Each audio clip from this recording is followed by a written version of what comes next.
Sono vision లో summer AC Mela 0% EMI cash back offers తో ఈ వేసవిని చల్లగా మారుస్తుంది. నేనేం తప్పు చేశాను ఒకటి చెప్పానండి, ఒక్కటే. మిమ్మల్ని మాక్సిమం రాజకీయాల్లో ఎవరు అన్యాయంగా అనలేదులే కదా, ఎప్పుడు అనలేదు, ఎవరు అనలేదు. కాబట్టి వాళ్ళు కూడా ఎవరు అనలేరు మిమ్మల్ని.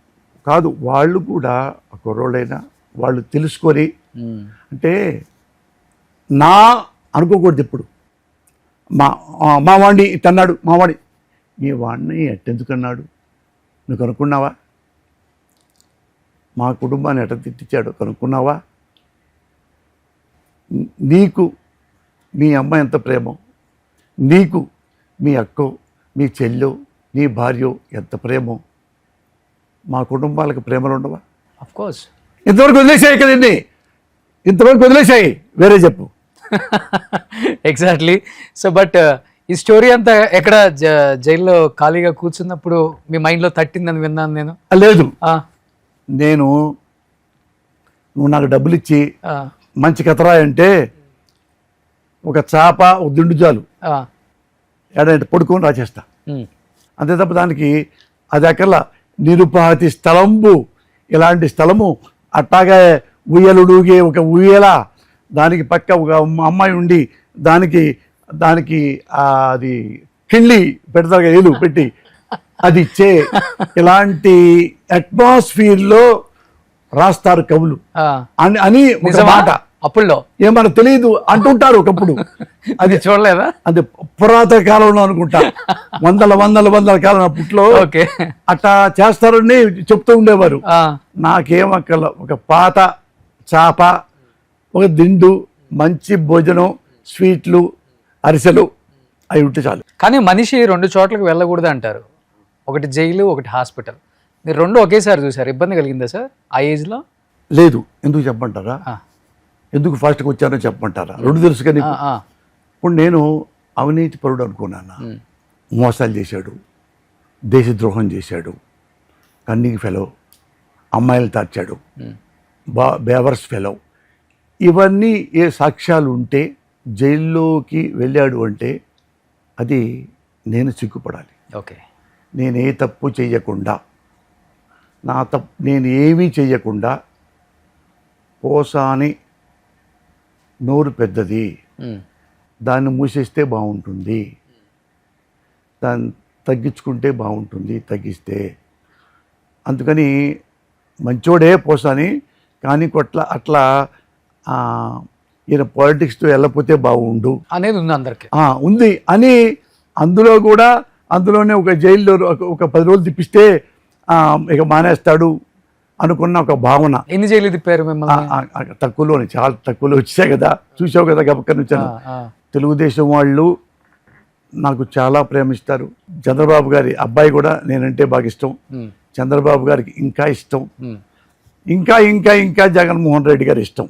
అది పక్కన పెట్టేయండి, ఇది పాలిటిక్స్ మాట్లాడట్లా. పాలిటిక్స్ అసలు వద్దులే. ఇది మురళి మాట్లాడితే మన రెస్పాండ్ తిరిగి ఇవ్వలేము. అందుకని అతను కాముకుంటే, ఎందుకంటే ఇతను పర్మనెంట్ పొలిటీషియన్ కాదు కదా, ఎందుకు ఇవన్నీ అనే భావనతోనే నన్ను జైల్లో అరెస్ట్ చేసి చెప్పారు తప్ప వీడు మోసగాడు, వీడు సంఘ విద్రోహి, వీడు దొంగతనాలు చేశాడు, మెళ్ళ గొలుసులు కాజేశాడు, అట్లాంటివి ఏం లేవు. ఒక వివిఐపికి ఇచ్చిన ప్రోటోకాల్ ఇచ్చా మీరు అన్నట్లుగానే ఒక చాప ఒక దుండి ఇచ్చి కింద కామన్ గా పెట్టేశారా? అది చెప్తాను. పోలీసులు మా ఇంటికి వచ్చాడు, ఎస్ఐలు. అంతకుముందు అన్నారు అరెస్ట్ చేస్తారు అని, నాకు వచ్చింది 10 days బ్యాక్. భయం వేసిందా? చెప్తాను సమాధానం. భయం వేసిందో లేదో నీకే చెప్తా. నేను ఏమంటే తర్వాత తెల్లారి ప్రెస్ ఎవరు వస్తే ప్రెస్లో చెప్పా, నేను ఆంధ్రప్రదేశ్ పోలీస్ వారికి చెప్తున్నాను, నేనేమన్నా తప్పు చేస్తే నా మీద కేసు ఉంటే మీరు రావచ్చు, నోటీసు పంపిస్తే వస్తా, లేదు మీరు వచ్చినా మీతో వస్తా. మీరు రేపు వస్తున్నాను అనగా నేను పారిపోను, ఇవాళ వచ్చారనగానే గోడ దూకి వెళ్ళిపోను, నేను ఇక్కడే ఉంటా, ఇదే ఉంటా. అడ్రస్ కూడా చెప్పా, ఇలా ఇల్లు, ఇలా నెంబరు, ఇది అంటే పోస్తానంటే పైకి పిలుస్తారు, ఇదండి మీరు ఎప్పుడు రమ్మనో నేను వస్తా అని ప్రెస్ మీట్లో చెప్పా. అందరు పారిపోతారు, వాళ్ళు వచ్చి వచ్చారు, అలాగే ఎస్ఐ గారు వచ్చారు, ఒక కానిస్టేబుల్స్ వచ్చారు, మురళి గారు నోటీసు రావాలి, మీరు అరెస్ట్ చేస్తున్నాను. అన్నం తిని వస్తాను సార్ అన్న. లోపలికి వచ్చాడు. ఒక 3 minutes అన్నం తిన్నాను, చొక్కా ప్యాంట్ వేసుకున్నాను, బ్యాగు 2 నిమిషాలు, 10 నిమిషాల్లో ఇంటికి వచ్చి వెళ్ళిపోయాను. వెళ్ళిపోయిన తర్వాత వాళ్ళే చెప్తా ఉన్నారు, అది ఏం జరిగిందో తెలియదు, ఆ 1 పావు గంట వెళ్ళేలోపే మొత్తం అందరు తెలిసిపోయింది, మొత్తం ఆయన్ని లైవ్లో పెట్టేసేసేస్తుంటే వాళ్ళు షాక్ అయిపోయారు, ఎస్ఐ వాళ్ళు. అదే వాళ్ళ పెద్ద ఆఫీసర్ ఉంటారు కదా, వాళ్ళు తిడతారు కదా, ఎవరు చెప్పకుండా చాటుగా తీసుకురా అంటారు. అంటే పోసానికి ఇష్టపడుతుంది, చాటుకి ఎలాగో తీసుకురాగలడు. ఎవరో ముక్కు మొహం తీసుకెళ్తుంటే ఎవరో లేనుకుంటుంటారు, కానీ అట్లా మామూలుగా నడిచినా నడక తెలుసుద్ది కదా, పోసాన్ని తీసుకెళ్తారని. అది మా అబ్బాయి చిన్నోడు చాలా డేర్ ఫెలో. మా అబ్బాయి ఫోన్ కూడా అడిగాడు ఎస్ఐ. మా అబ్బాయి ఎవరు అన్నాడు, ఎవ్వో అన్నాడు. ఎందుకు ఇవ్వాలే, నాకు నీకేంటి సంబంధం, నా సెల్ ఫోన్తో నీకేంటి సంబంధం, మా డాడీ దగ్గర తీసుకో, మా డాడీ కదా వెళ్ళేది, నువ్వే నన్ను ఎందుకు పెడుతున్నావు. గప్చిప్ అయిపోయాడు. మావాడు 6 feet ఉంటాడు. అవును, తెలుసు, నేను చూశాను. చాలా రెస్పెక్టెడ్ బాయ్, అవును, చాలా మంచివాడు, చాలా డేర్ ఫెలో. ఎక్కడికి ఏమి ఎవరు ఒరే కూడా అండవు. ఆ ఎస్ఐ స్టన్ అయిపోయాడు. నేను అలా చూస్తున్నా, ఎస్ఐ ఏం చేస్తాడు చూద్దామని. ఎస్ఐ మా అబ్బాయి దగ్గర తీసుకోబోతుంటే అప్పుడు వేరే మ్యాటర్ అక్కడే డిస్టర్బ్ అయిపోయేది. అవును, నా మనస్సాక్షిగా, అవును, అవును, నీ ముందే ఇది దేవుడి సాక్షిగా, నా భార్య బిడ్డల సాక్షిగా ఇప్పుడు చెప్తున్నా, ఇది ఆంధ్ర తెలంగాణ మొత్తం రాష్ట్రం ఎవరెవరు వింటున్నారో వాళ్ళందరికీ చెప్తున్నా, మీరు నన్ను తిట్టిన పిల్లలు కావచ్చు, వాళ్ళకి నచ్చిన మనిషిని నేను నొచ్చుకున్నాను, నొప్పించాడు అనుకోవచ్చు. వాళ్ళు కూడా నేను, నా వయసు పెద్దదే కదా, వాళ్ళు కూడా బిడ్డలాగానే నా బిడ్డలే, తిట్టినా రేపు వాళ్ళు పుట్టినా నన్ను చంపినా ఐ డోంట్ కేర్. ఎందుకంటే నేనేమన్నా ఒక లంగా పనిచేసి చచ్చిపోతుంటే ఏడుస్తా.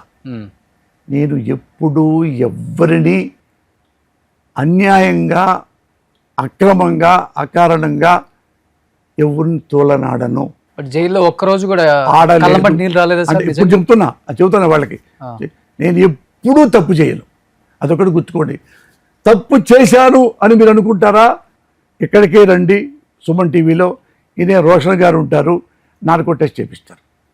ఇప్పుడు జైలుకి చెప్పు, ఏంటి కళ్ళంబట్టి నీళ్ళు ఏమన్నా వచ్చినా ఒక్క రోజన్నా జైల్లో? లేదు, ఒక్కసారి వచ్చింది. ఎందుకు చెప్పంటావా? వైఫ్ గుర్తొచ్చా? కాదు, వైఫ్ కాదు, నా భార్య నాకంటే స్టెబన్, చాలా స్టెబన్. చదువుకున్నాం, బాగా ఉన్నాం, పిల్లలు అంతే గట్టిగా ఉంటారు పిల్లలు. దానికి ఎందుకు అంటే వాళ్ళు సూపర్ వాళ్ళు ఉంటారు కదా, మురళి గారు మీరు రోజు కూసారో మీరు ఇంట్లో ఫోన్ చేసుకోవచ్చు మీరు అని చెప్పి ఆయన ఇచ్చారు. ఓకే, థ్యాంక్ యూ సార్ అన్న. వెళ్ళి ఇక వెళ్ళేటప్పుడు ఇక్కడ నుంచి ఎక్కడ ఉంటుంది అది, వెళ్ళి చూస్తుంటే ఫోన్ గుర్తురాల. ఇప్పుడు నా దగ్గర ఫోన్ ఉంది కదా, ఈ ఫోన్ ఉంది, నువ్వు నమ్మవు కదా, మీరు ఫస్ట్ నుంచి ఇదే వాడతారు. ఇదే నాకే తప్ప నాకేం తెలియదు, వాట్సాప్ కూడా తెలియదు. వాట్సాప్ కానీ ఇంకోటి కానీ ఫస్ట్ నుంచి కూడా అంతేనా? అప్పుడు అంతే, కింద పడుద్ది, 3 ముక్కలు అవుతుంది, వాళ్ళు పెట్టుకుని వెళ్ళిపోతా అంతే. 1500 అప్పట్లో ఎవరుకుంటా, అది అప్పటికి ఇదే. ఏతాలైంది ఆ ఫోన్ కొని? ఎప్పుడో నోకియా పుట్టినప్పుడు కొన్నా. అయిపోయిందా? అది వెళ్ళిన తర్వాత